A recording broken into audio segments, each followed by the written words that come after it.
Hi everyone, my name is Emily Nenes. I'm here talking about the Financial Simulation Capital Budgeting. Here on the very first page, it has tabs for Prepare, Analyze, Decide. Under Prepare, you have Simulation Summary, How to Play, Foreground Rating, and Intro videos. Under the summary, it talks about the CEO and head of New Heritage Capital Committee. This person wants you to decide which project you should receive funding for. There is no limit on the project at all, which is kind of awesome, so you kind of pick and choose which project you think will be best for your company and how you can succeed with it. It gives you a span of 5 years from 2009 to 2014. So with that being said, you can pick and choose which ones you will think will succeed and which ones will not. Throughout the 5 years, you can get companies will fall, companies will rise. So from there, you kind of decide which ones you think will be the best for moving forward. And now I'm going to go under the Analyze page, and under here, it kind of shows you a little bit of everything. So there's a project updates, which is basically the projects that I have chosen. I've chosen Match My Doll, Retail Expansion for 2009, and in 2010 I did Dolls in the World, Grow With Me, Warehouse, and then New East Coast Distribution. 2011 I did Match My Doll again. I did Dollhouse Video, and then the Electric Toy Manufacturer. 2012, you can see the Dollhouse accessory line that I picked, Replace Assembly Equipment, and then Design Your Own Doll. 2013, I picked 4. I picked Virtual Doll Community, Expansion to England, Dollhouse with Miniature Dolls, and Children Accessory Line. So here you can see, I'll come back to this page. I just kind of want to give you a lowdown of which ones I chose and why I chose it. So there's lots of different tabs up here you can choose from. You got the ISBS, Cash Flow Statement, Financial Analysis, Project Detail, and Historical Financials. I'm going to go to Dashboard. Here in Dashboard has a lot of information that we can use. A lot of very useful information. So over here you can see we're in 2014. Our company APV is 652.59. Over here in the revenue, operating net income, you can see in 2009 is what it was. The previous, and then the current, what it is now. So you can kind of see from when it was and now what it is now. You can see the forecast of how it's going to turn out, and then you go and see the actual of what actually is going to happen. They can forecast it, but they're not completely sure that's exactly what's going to happen. Down here in the cash flow by division, you can see that there is, you can see that production has taken over most of the stuff in the cash flow by division. Production is about more than half, I would say. Up here you can see that retail has just a little bit, not too much, but they did make a part onto the graph. Licensing is the next. It is the second biggest, and you can see that it is about $11.28, and then productions, I think it said 13. Production.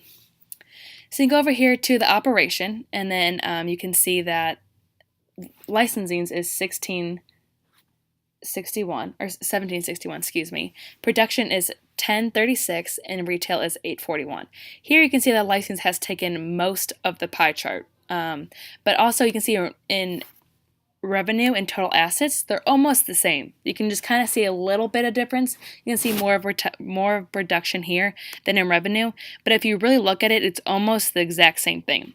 Up in revenue, you have about 239.82 with production, and then you have about 224.30 in retail, and then you have about 30.95 in licensing.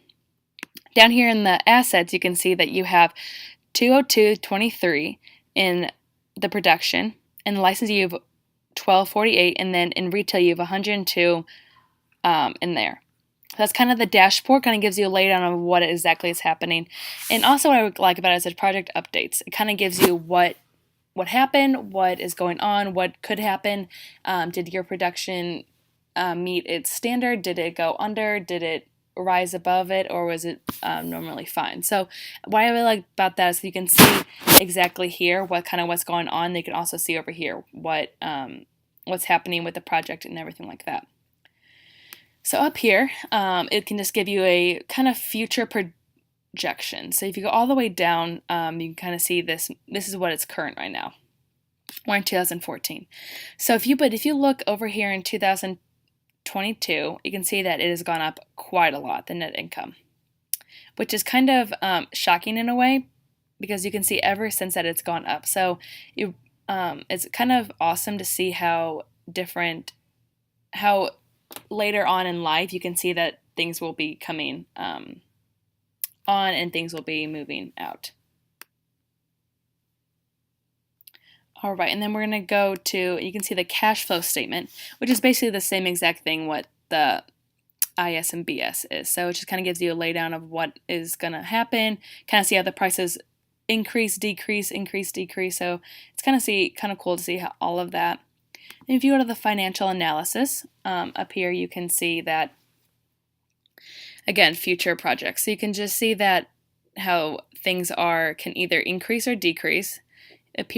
Up here, down here, it's decreasing all the way down, but then it kind of spikes back up. So it's just kind of cool to see how different, how each of the years are very different. Then we're going to go into project details. This is one of my favorite part about this because you can click up here and you can see all of the projects that I could have picked from. These are the available projects that I could have picked from for my project stimulation here, but I picked all of these throughout my time. So why I picked all of these is each of them are very different. I'll just pick one of them and show you. The dolls with miniature dolls. I picked this one because it was high. I kind of based my opinion off. It was high or medium. If I saw something that was low, I was kind of iffy about because I didn't know exactly how it could turn out in the end. Because if it's low already, then most likely it's going to stay low. I was also kind of skeptical about the high because you can stay high or you can fall off and become low. So I was very anxious about picking the high, but I thought this one was a pretty good one. It gave me a project discount rate of 7.85%, which is pretty good. The project costs about 2 cents, and the selected year is 2013. Excuse me. So if you just keep going down all the way down, you can see that the numbers are pretty low. They're not jumping up too high, which is kind of what I wanted to have. And so if you go to project update, I'm going to go to the doll miniature right here. You can see that the project launched successfully with somewhat lower margins than expected. So yes, it did launch successfully, but it did kind of have a lower margins than expected. But that's okay because it still made my APV pretty high, which I'm pretty proud about. But if you kind of go through all of these, you can see that some of them didn't go out as what I thought they were going to be. If you go to Dolls of the World, you see the development of successful prototype, took longer than expected, which when I went there, it said high, so you don't really know exactly what you're going to get when it says high. So if I go to development or the Dolls of the World up here in the project details,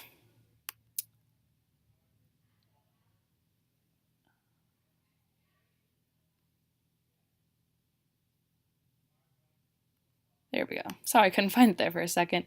It is high.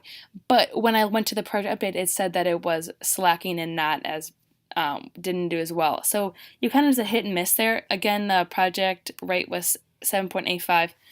So you don't know exactly when you're going to get it. But for the most part, I took advantage of it because I thought it was high, but it didn't do as well. But it still made my cash flow, or it still made my ABV pretty well. So overall, that's kind of how I decided. I clicked decide. I can't go there anymore because the options are gone. But then I went and I saw when things are high or medium. And I kind of looked at that and I said, is this kind of, will this help me? Will this not help me? So, and then also these two, all these numbers down here help me decide what would be good for my company and stuff like that. So overall, I thought I did a really pretty good job. I looked at what was high, what was low, what was medium. I weeded out what was low. I thought if it's low already, it's not going to succeed as much as I want it to be. So that's kind of how it all worked out. And yeah, that's how I picked on my capital budgeting.